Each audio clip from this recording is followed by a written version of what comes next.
Your body first begins to make milk during pregnancy. When your baby is born, your breasts will already be making a thick, very nutritious milk called colostrum. Over the first few days of your baby's life, your colostrum will change to mature milk. Mature milk is thinner, there's more of it, and it is just as healthy for your baby.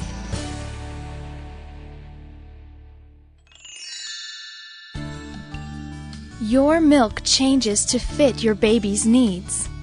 If your baby is born early, your milk has the extra nutrition he needs to catch up. If you or your baby are around a virus, your milk makes special antibodies to protect your baby. Nothing is more perfect for your baby than your milk. This amazing food can only be made by your body. Inside of a woman's breasts are milk glands where milk is made. When your baby begins to suck, the milk glands squeeze milk into the milk ducts. The milk goes through the ducts to the nipple openings, where the baby draws it out. This release of milk is often called letdown. Letdown takes a minute or two to happen.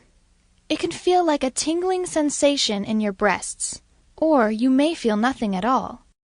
Each time your baby feeds, your breasts make more milk. How? Your baby sucking sends a message to your brain.